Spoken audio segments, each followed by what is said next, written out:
வணக்கம் நண்பர்களை, நீங்கள் பார்த்து கொண்டு இருப்பது உங்கள் கௌசிகா ரிவ்யூ. சரி வாங்க வீடியோக்குள்ள போய் என்ன நடக்க போகுது அப்படின்னு சொல்லிட்டு பார்த்தீங்கன்னா, என்னடா நடக்குதுங்க? அந்த டீச்சர் இருந்து கை தட்டி, எம்மா நீ வேற லெவல்மா, இனிமேல் நீ எல்லாம் இங்கே இருக்க வேண்டிய ஆளே இல்லை, ஃபஸ்ட்டு நீ போயிட்டு உன்னோட பாஸ் ஆப்பில்ன்றதுக்கு ரிசல்ட் வந்து ரீஅப்ளை பண்ணி, அப்போ தான்மா உனக்கு கரெக்டான ஒரு இது வரும், அப்ரோச் வரும். இல்லைனா உனக்கு வந்து யாரோ இல்லீகலாக ஏதோ ஒரு வித்தை காட்டியிருக்காங்க, கரெக்டாக யாரோ கரெக்ட் பண்ணி தான் உன்னை இதில் ஃபெயில் ஆக்கியிருக்காங்க. நீ போயிட்டு ரீஅப்ளை பண்ணி உனக்கு எல்லாமே நல்லதே நடக்கும் அப்படின்னு சொல்லிட்டு சொல்கிறாங்க.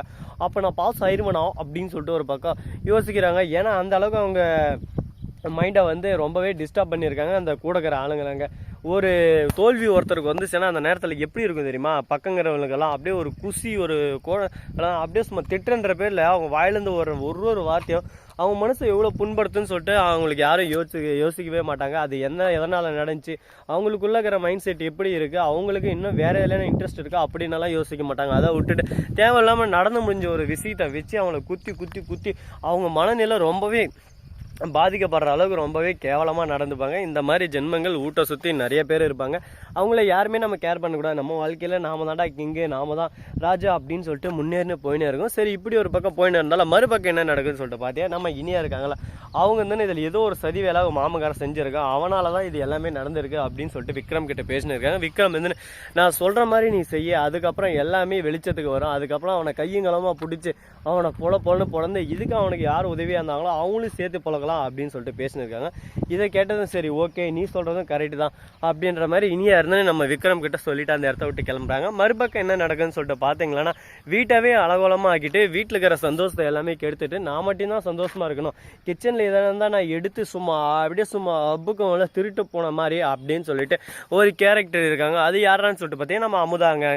அந்த அமுதாவுக்கு என்னடா இப்போ அப்படின்னு சொல்லிட்டு பார்த்தீங்கன்னா, கரெக்டாக நம்ம தலைவி இனியா இருக்காங்களா, அவங்களுக்கு நல்லா வகையாக ஸ்வீட்டு பலகாரம் எல்லாமே சுட்டு எடுத்து போகலான்னு சொல்லிட்டு யாழ்னியும் அவங்க அத்தையும் பிளான் பண்ணியிருந்தாங்க.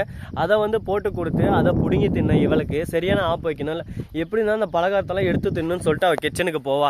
அதில் வந்து நான் பாரு பேதி மாத்திரை கலக்கி வச்சிடறேன், எல்லா ரூமையும் பூட்டி வச்சிடலாம், எல்லாத்தையும் அட்டாச் பாத்ரூம் தானே பூட்டி வச்சிருவோம். அதுக்கப்புறம் அவள் பாரு அவளோட நிலைமையை அப்படியே சும்மா கதறணும், உருளணும், பெறணும், எதுக்குடா நம்ம இந்த மாதிரி பண்ணோம் அப்படின்னு சொல்லிட்டு அவள் கஷ்டப்படணும், அவளுக்கு சரியான பதிலடி கொடுக்கணும் அப்படின்னு சொல்லிட்டு ஆமாத்தா அவங்களுக்கு சரியான பதிலடி கொடுக்கணும்.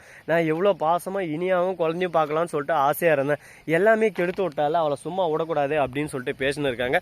அது போலவே சரியான சதி தீட்டம் எல்லாமே தீட்டின்னு இருக்காங்க. இதுக்கப்புறம் தாங்க மெயின் பிக்சரே இருக்குது. கரெக்டாக போயிட்டு பாத்ரூமில் நின்று பூட்டை சத்திட்டு ஆட்டாடா யாரா இது நேரங்காலம் தெரியாமல் பூட்டு போட்டு வச்சிருக்காங்க, பாத்ரூம் கூட அவடா பூட்டு போடுவாங்க, இன்னும் இது புதுசாக இருக்குது, சதி தீட்டம் நம்மளுக்கு தீட்டின வள மாதிரியே இருக்கே அப்படின்னு சொல்லிட்டு கதனை உருன்னு பிறல்றாங்க. ஒரு பக்கம் ஓடுறாங்க வெளியே கொல்லிக்க, அப்படியே சும்மா குட்டுன்னு அப்படியே சும்மா ஓடுறாங்க பாருங்க. ஒலிம்பிக்கில் கூட இவ்வளோ வேகமாக ஓடி மாட்டாங்க, அந்த வேகத்தில் ஓடுறாங்க, வீட்டுக்கே வரல காலைல வரையும். ஸோ நண்பர்களே, இந்த வீடியோ பிடிச்சிருந்தா லைக் பண்ணுங்க, கமெண்ட் பண்ணுங்க, ஷேர் பண்ணுங்க, டிண்டிங் பெல்ல தட்டி விட்டு போங்க, அப்போ தான் நான் போகிற அடுத்த வீடியோ உடனுக்குடன் வரும். மிக்க நன்றி, தேங்க்ஸ் ஃபார் வாட்சிங், டாடா, சிவன், நன்றி, வணக்கம். அந்த நம்பருக்கு தருக.